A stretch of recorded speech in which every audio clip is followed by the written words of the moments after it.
It's a lot.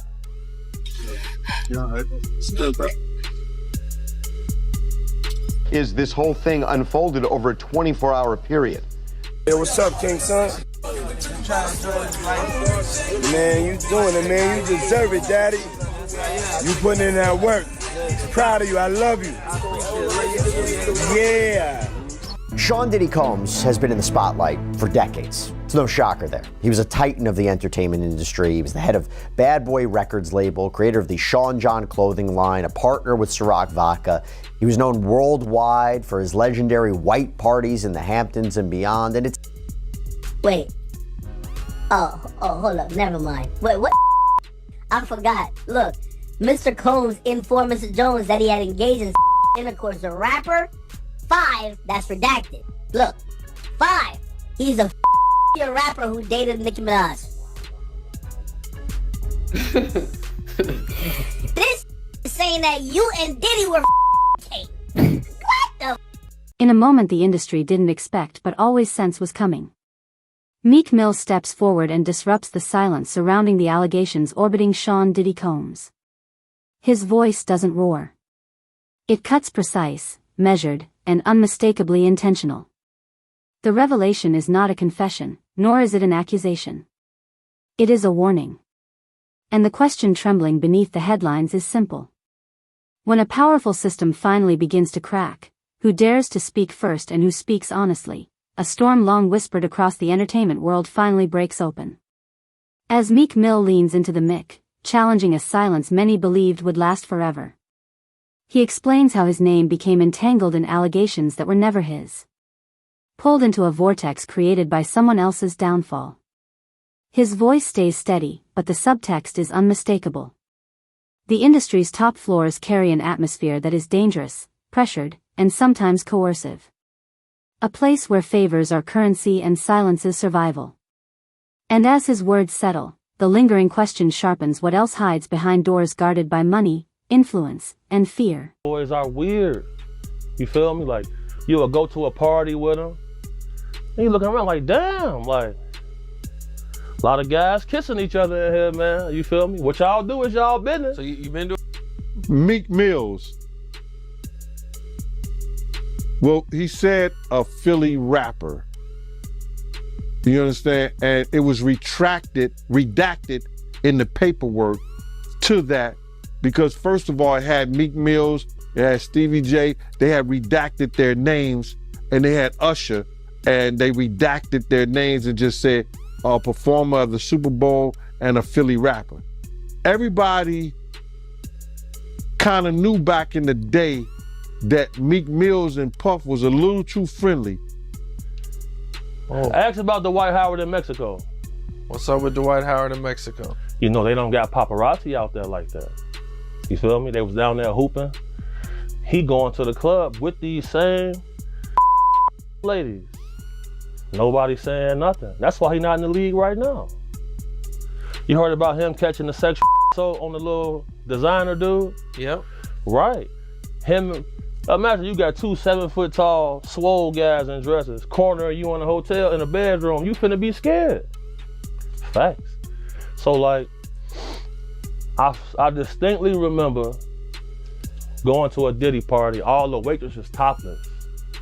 They serving you, everybody topless, you feel me? Like, he got dancers in cages, people walking around with lions on tigers on leashes.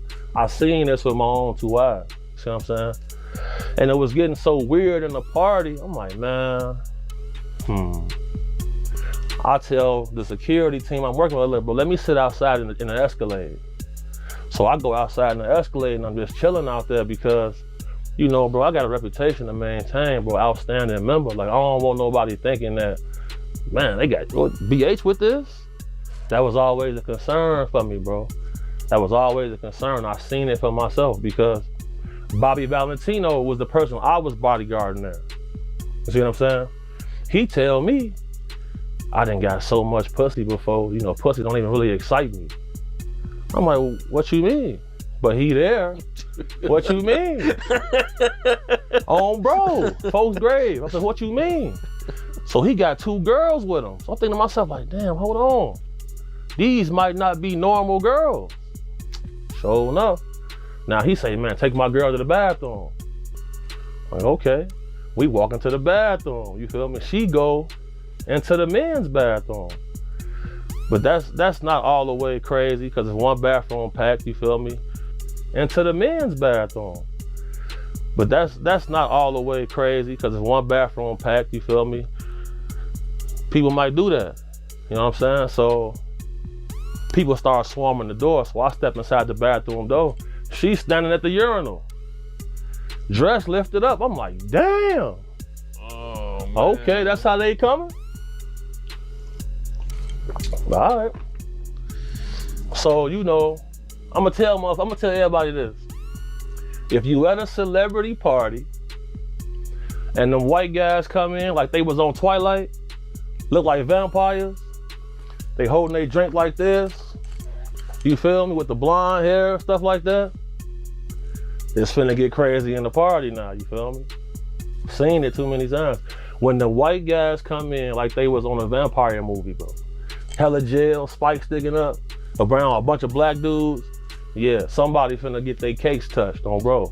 But here another thing though, like I bodyguarded this guy who was a pimp before, and he told me, he said, look, if a man have too much of one thing, he start trying other things. So as soon as I heard that, I went celibate for like 2 years. Cause I ain't even trying to have like, bro, I think a lot of things is evil, bro. And in the music industry, you see a lot of things that's evil. A veteran journalist seasoned by decades of hip-hop's rise and reinvention sketches Meek's long arc, the street-hardened lyricist, the activist tempered by injustice. The cultural figure shaped by public battles and private resilience. He knocks up Meek's restraint is a weakness, said Strategy. In a world where reputations sway markets and narratives shift careers overnight, careful speech becomes a form of armor. And so the takeaway emerges, loyalty in this industry is noble. But when survival is on the line, even loyalty must be reevaluated. Allegedly to be baby oil. Allegedly to be baby oil. So that's telling people that it wasn't baby oil. And people think that that was baby oil, they out their mind. I don't believe it was baby oil. Yo, bro, when they went up in there, they knew what they was gonna find. They knew what was ever in that baby oil or that those bottles that appeared to be baby oil, they knew about that at first. You gotta realize 9 times out of 10, that individual that got caught at the airport, that was supposed to be their carrier, told them what they was doing and what they had. I wouldn't put him past that he told them everything. So when they went up in there, they knew they had to take whatever was out there, and that thing that appeared to be baby oil, they took that. They gotta test every last one of them. Let's see how much, let's see how many of those come back to be baby oil. Bro, listen to me. Costco don't sell that much baby oil. Where you know sell that much baby oil? Yeah, I don't know any store that sell that much baby oil. I know Costco, they came out and said that they don't even sell baby oil. My sentiments exactly. But you personally, right, what do you believe was in the baby oil? If you ever seen a massage parlor being raided and they walking out the people, do they take the massage oil with them when they go? No, they just walk out the people who are being arrested. If you ever seen a person getting arrested and the people being arrested in those brothel houses, do they take out the stuff in the brothel houses? No, they don't. They take the individuals who are being arrested out the brothel houses. For them to take 1,000 bottles of baby oil, it's like that they did not leave one. They left people there, but they ain't leave not one bottle. Nobody needed no baby oil. So my whole thing about it is that there was something in that other than baby oil. That's why they took all the bottles. And 9 times out of 10, if I would give it a wild guess, it was, and like some of the people told me, it was probably that GHB. What's that? Another interviewer confronts the moment. Many fans still whisper about Meek's near-fatal car crash. Meek exhaled slowly before admitting he never fully believed it was just bad luck. Something about the timing, the deals, the tensions. The phone calls felt orchestrated rather than accidental. He offers no accusations, no names, only a sense of doubt that refuses to die. And the tension lingers like an unfinished sentence when power, profit, and rivalry collide. How safe is any artist who stands in the way? You feel me? With the blonde hair, stuff like that. It's finna get crazy in the party now, you feel me? Seen it too many times. When the white guys come in like they was on a vampire movie, bro. Hella gel, spikes sticking up, around a bunch of black dudes. Yeah, somebody finna get their cakes touched on, bro. But here another thing though, like I bodyguarded this guy who was a pimp before, and he told me, he said, look, if a man have too much of one thing. Philly though, Jazz, Philly. You know, he Meek Milk. As far as I'm concerned, he Meek Milk. I ain't calling him Mill no more, that's milk. That's Meek Milk. Added to the honeycomb. You got a meal. So you believe the Dwayne Martin story, that could have happened? Of course, everybody know that shit. Everybody knew they was, and just ain't nobody know Dwayne was folding him over like that, taking him to Pound Town.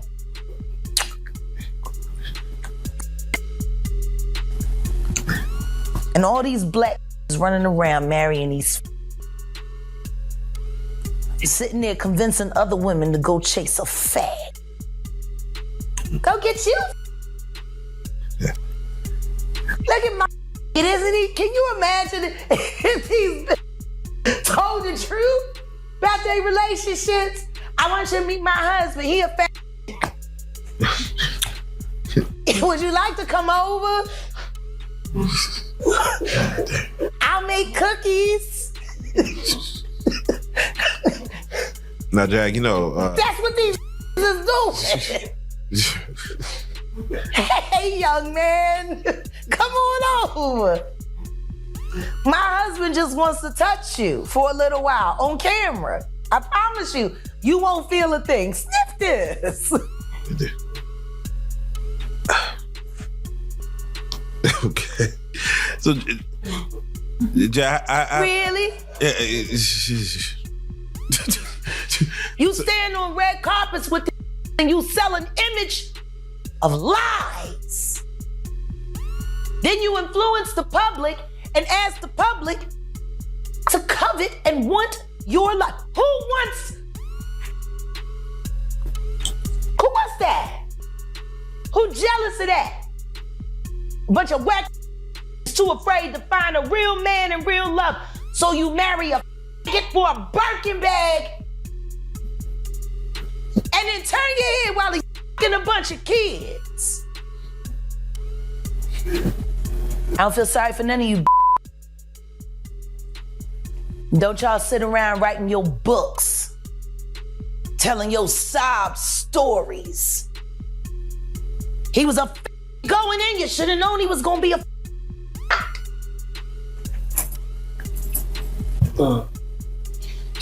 You married that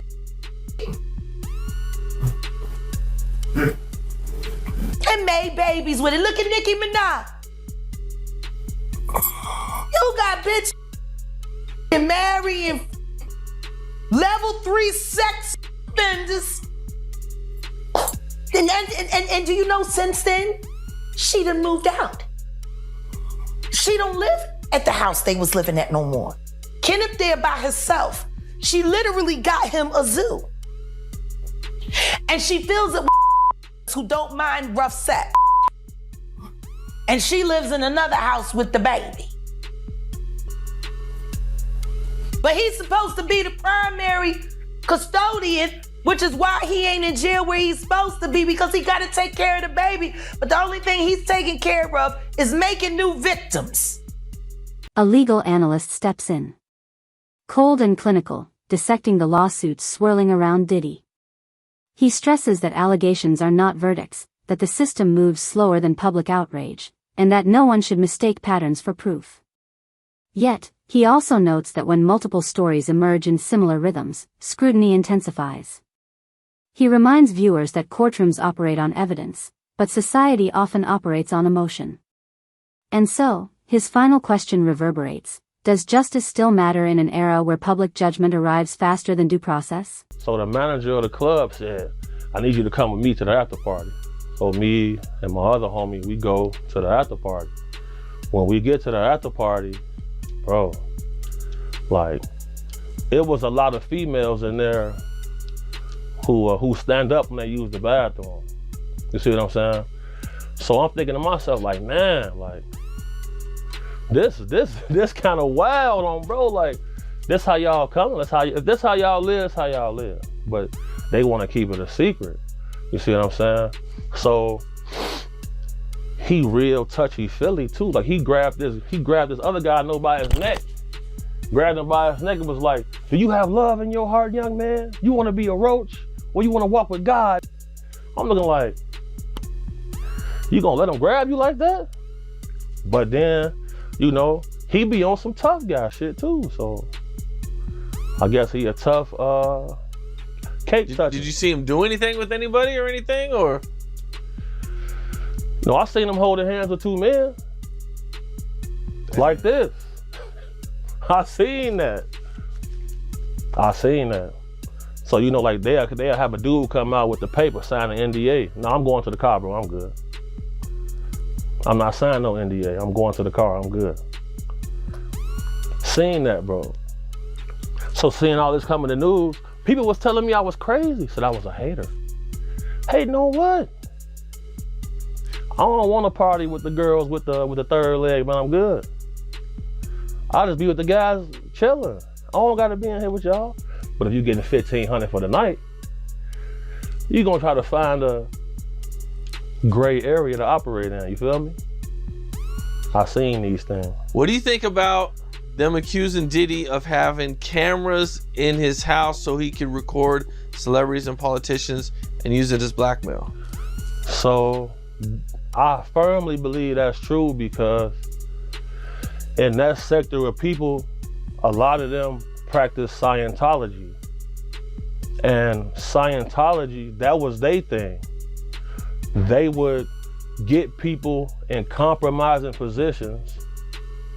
They'll hold that footage over their head and get them to agree to things. You see what I'm saying? A culture critic widens the lens, examining not just the allegations, but the machinery surrounding them. Rumors, clip, sound bites, viral thread. She describes how these fragments can obliterate careers before anyone speaks under oath. She argues that Meek's online frustration wasn't simple defensiveness. It was the despair of watching a global narrative mutate in real time. In that transformation lies her final reflection. In an age where truth competes with algorithms, who if anyone gets to control the story? Cut. If you ever seen a person getting arrested and the people being arrested in those brothel houses, do they take out the stuff in the brothel houses? No, they don't. They take the individuals who are being arrested out the brothel houses. For them to take 1,000 bottles of baby oil, it's like that they did not leave one.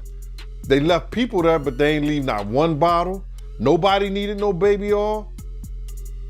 So my whole thing about it is that there was something in that other than baby oil. That's why they took all the bottles. And 9 times out of 10, if I would give it a wild guess, it was, and like some of the people told me, it was probably that GHB. What's that? I think it's gamma hydrox.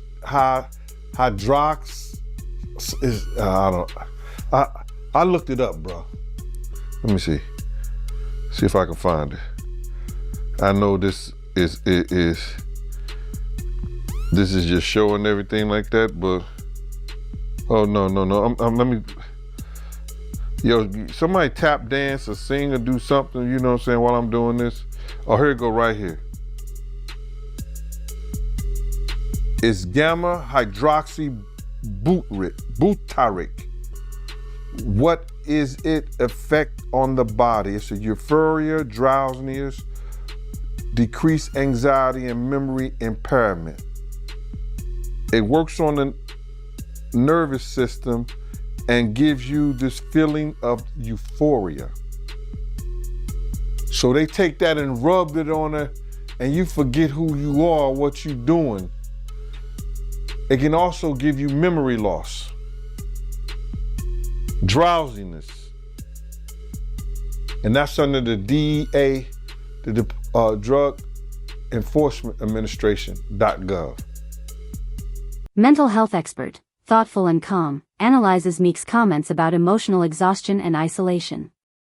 She explains that artists navigating immense fame often endure psychological environments. No human being is built for loyalty tests, blurred power dynamics, commodified friendships. Vulnerability becomes a liability, so pain hides beneath performance. Her reflection lands quietly but sharply. How many stories never surface because the fear of being called weak outweighs the need to be understood? How you feel about this lawsuit that Kurt Burrows got against Puffy? Well, what I told you was, and you are a witness to this, I said back in the day, people used to think that Kurt Burrows and Diddy was lovers, or they had some kind of relationship like that. Remember I told you that? And you was like, I remember that. You told me that years ago. Yeah, and you said to me, yo, you gonna speak about it? I said, nah, I ain't gonna speak about it, bro. You understand? I'm gonna wait till he speak about it. So people who had known that, I always knew that because I used to follow Puff to Kirk's house when we had the building and the red zone, and we used to take the money from those clubs and we had to drop it off at Kirk's house. So we wasn't dropping, he would, he was staying there.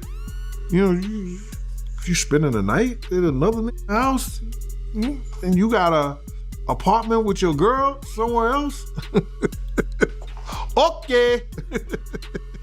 So when I seen in the lawsuit that he said that Kirk said that Puff was SAing him, sexing him, sodomizing him, doing all kind of things to him, I first thought like, but hold up, they was lovers, or they was, but that's his boss. So maybe the boss cannot have people, the CEO can't have people that work for them. And that's why it becomes illegal. I don't know, bro. It's the law. The law is funny. But when I seen the lawsuit and seen all the stuff that was happening and all the things that Kirk was saying, it was things that people knew. A lot of people knew that they were doing something. They were even saying that people were caught. You understand? They were saying that people was even caught. Scared? I'm at work, so I'm just defending myself. You know what I'm saying? Because I know he's finna punch me. So I swung first, Because he was finna punch me. You could tell he was finna punch me. Did Meek attack you as well, or was it just... Yeah, all of them. All of them. Meek hit me in the back of my ear. I think we did get fired. They took our badges and everything. I think we out of a job all the way. So they got fired, these two guys. Well, of course. Clearly, for one, they're in violation, okay?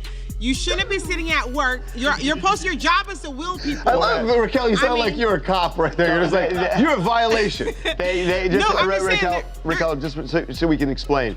They were, all three of them, the two employees and Meek, were cited for an assault and given basically a promise to appear ticket, and they have to go back. The complication Meek there in the hoodie. The complication for Meek is that he's on probation in this gun drug case. It's a little tricky for Meek, of course, okay?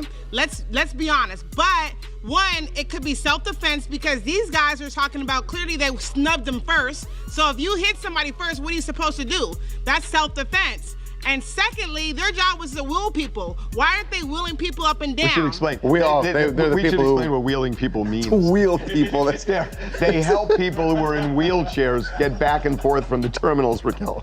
Exactly. I know, but that's their job, That's though. their They job. shouldn't That be was sitting their there. job. You're not supposed to be like, hey, can I take pictures with celebrities? No. Well, they Meek, have people to help. can I say, Meek just got cut a big break because they are now on camera saying that they threw the first punch, and their only argument is we threw it because one of Meek's guys looked like he was going to hit us. So Bozos. So their self-defense issue basically is saying that we decided to put our hands on Meek Mill because they looked like they were going to hit me. Are you kidding me? That doesn't work in court. Somehow it feels like you have an opinion on who's right and who's wrong. Yeah, what do I... It sounds like you're... A former producer speaking broadly, not accusing anyone, paints a picture of an industry gilded on the outside, but cracked at its core. He talks about exclusive rooms where alliances shift with each handshake. Where reputation is traded like currency, where private parties become arenas for leverage and loyalty becomes a bargaining chip. His final thought hangs heavy. Perhaps the glamour we celebrate is nothing more than a mask for systemic excess, one that demands a price from everyone who wears it. The feds find out it's a three-way call, they'll click off. They'll hang up the phone some kind of way. Mm-hmm. You know what I'm saying? So I called Dawn back. Dawn, I said, yo, Dawn, who was that? She said, I told you that was Unique. I said, Unique from Mecca Audio? Now, Dawn used to date Diddy, so I used to she knows a lot of people. So I say to Dawn, Dawn, that was Unique? She said, yeah, that was Unique from Mecca Audio. He told you, he said they coming out, they coming to get y'all. So I said, yo, wow, they coming to get us. So I called Kirk Burrows. I told Kirk Burrows we need more security. Because at the time we only had myself, Kenny Story, and Paul. And Paul had hired a cop from Inglewood. We only got 4 security out there. You know what I'm saying? And here we got Puff, Big, and they entourage, the whole 9 yards. So, he tells me that Puff is not getting any more security. I said, wow. So the part where you was talking about I didn't have to go, I never spoke to Puff about what Unique told me because I had spoke to Chaz Williams a day after that. And Chaz Williams said, yeah, I'm hearing like they coming at y'all. Now I know there's beef with us because of what the people think about Jake and what has something to do with Suge people. Right.